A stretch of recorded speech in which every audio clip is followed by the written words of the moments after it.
Blog Talk Radio. We are living in a computer-programmed reality, and the only clue we have to it is when some variable is changed and some alteration in our reality occurs. We would have the overwhelming impression that we were reliving the present, déjà vu, perhaps in precisely the same way, hearing the same words, saying the same words. I submit that these impressions are valid and significant, and I will even say this: such an impression is a clue that at some past time point, a variable was changed, reprogrammed as it were, and that because of this, an alternative world branched off.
Good morning and good afternoon.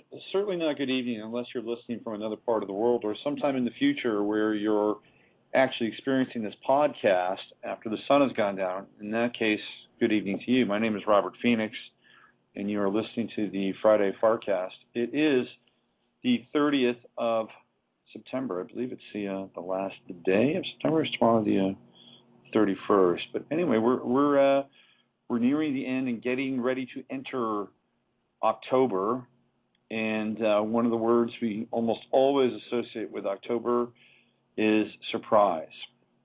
And October has a history of bringing events into our lives, especially at a collective level, that can be shocking at times, to say the least. Although I think last October we got through relatively unscathed. So I just want to give you kind of a sense as to what we're going to be doing today on the show, and hopefully we'll get through this show unscathed as well. In the first hour, in about 10 to 15 minutes, I'll be joined by Robert Bruce, who's actually a really interesting guy and a very accomplished energy worker and healer. And he's not only a well-known author. His book on Astral Projection has sold over 50,000 copies, but he's also a very accomplished presenter and teacher and researcher of the subtle realms. And he got into, and we're going to talk more about this and learn more about his fascinating story. He got into this when he was working with people that were blind and trying to understand how they experienced subtle energy, and this led him into a whole realm of very interesting discovery.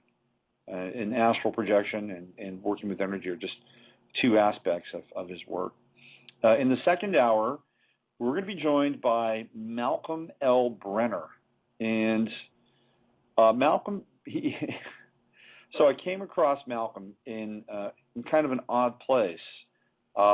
It was in a chat room, which was ostensibly dedicated to football and more sort of specifically the San Francisco 49ers. And, there's a lot of characters that hang out in this chat room. And one of the guys in the chat room posted a link to Malcolm's story, just kind of out of the blue. And I thought, and he does this every now and then, Mr. Non Sequitur. And so I saw this thing, and I'm like, this has either got to be a joke or it's one of the most interesting stories I've run across in years. And sort of the headline was that Malcolm had a 9-month relationship with a dolphin. And when I say relationship, I'm talking a physical relationship, one that encompassed the sexual realm, the emotional realm, and it's a really unusual story. He's written about it. His book is titled Wet Goddess, and we're going to talk to him in the second hour of the show and try to understand what it's like to have a dolphin as a lover. And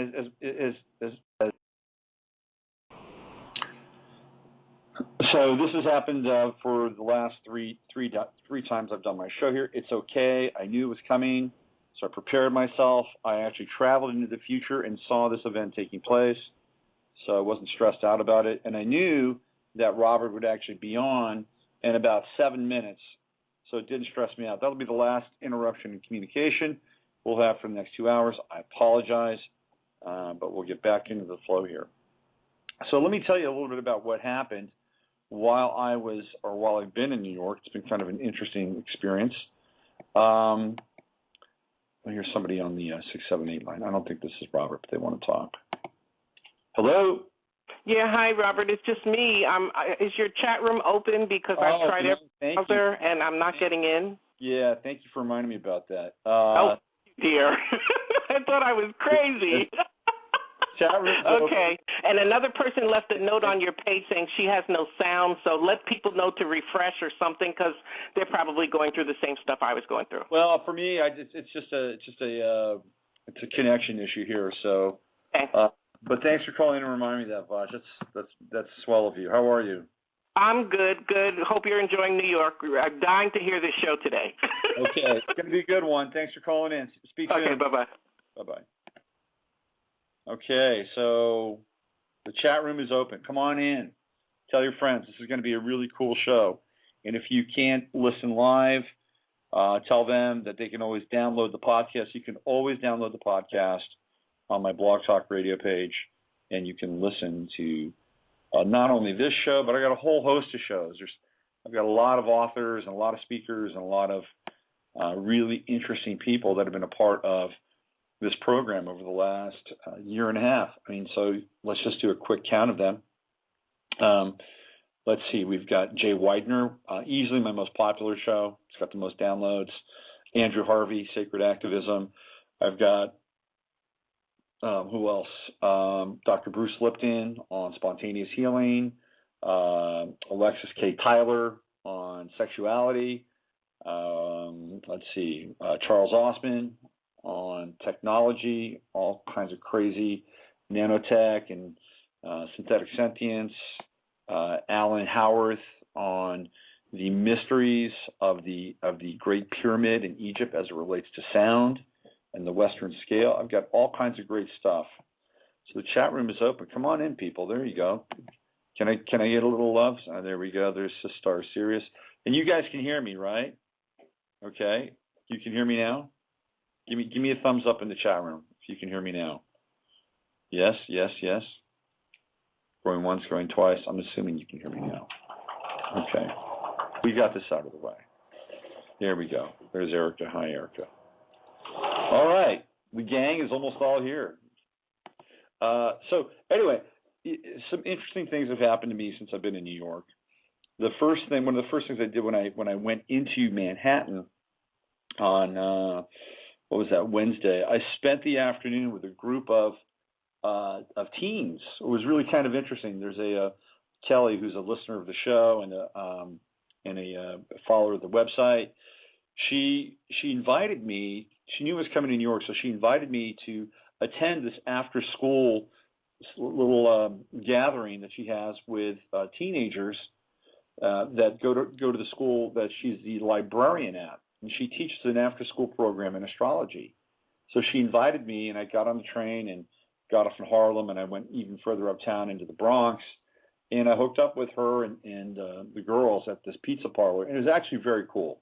It's a very cool experience working with kids, and she did a fantastic job teaching astrology. She had all of her teaching materials, and it was great. I mean, she had it really laid out, and the level of interest in the girls was phenomenal. I mean, we were there for almost 2 hours, and there was hardly any fidgeting going on. I mean, they were really into learning about this stuff, and Kelly did a fantastic job.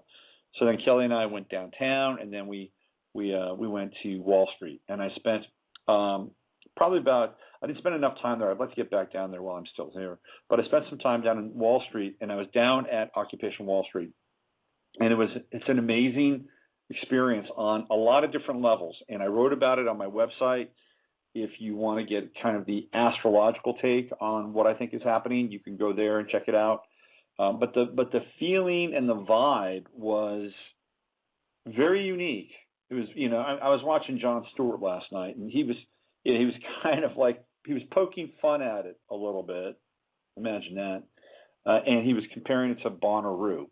It has that kind of vibe. I mean, it has kind of a festival vibe. I'm not going to lie to you.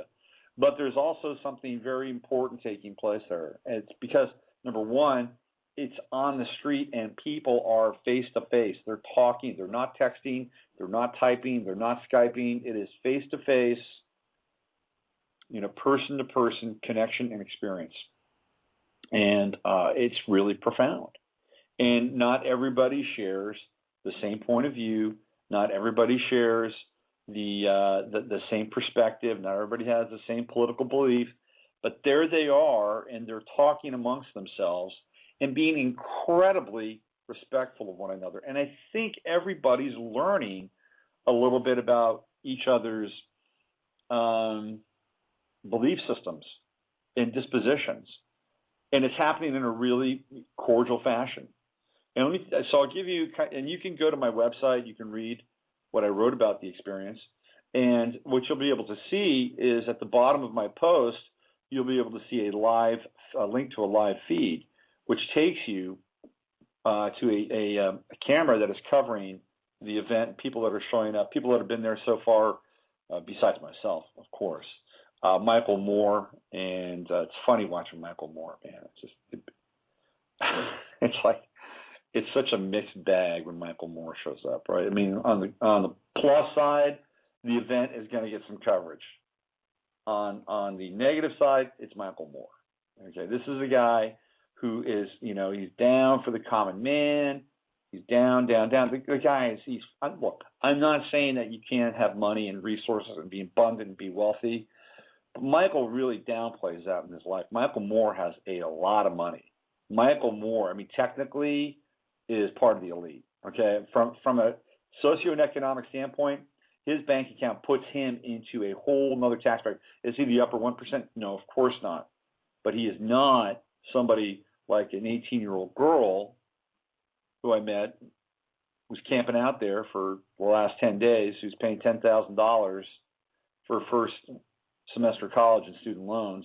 Her first semester, by the time she's out of college, she'll probably be close to $100,000 in debt. And then she's got to go out and get a job and start to pay that off. She's already got, 2 feet in a very deep hole. So he's not that, right? And it's, look, I think it's challenging. I think the more money you have, the harder it is to stay in touch with people that are less advantaged. Does that work? Less advantaged? People just don't have as much. It's hard for people to maintain that sense of openness and that sense of this could be me. A few bad moves, a few egregious mistakes. A couple of body, organ failures or breakdowns. I mean, this really could be me. So it's harder, I believe, to stay in touch with suffering, and they've actually proven this. I mean, there's clinical tests that have shown that people that have a lot of money tend to care less about other people. It's just kind of the way it is. It insulates them. They begin to think about, protecting their assets. And there's nothing wrong with that. I think we have to, find a unique balance between staying open and, being grateful and securing and even building on what we have.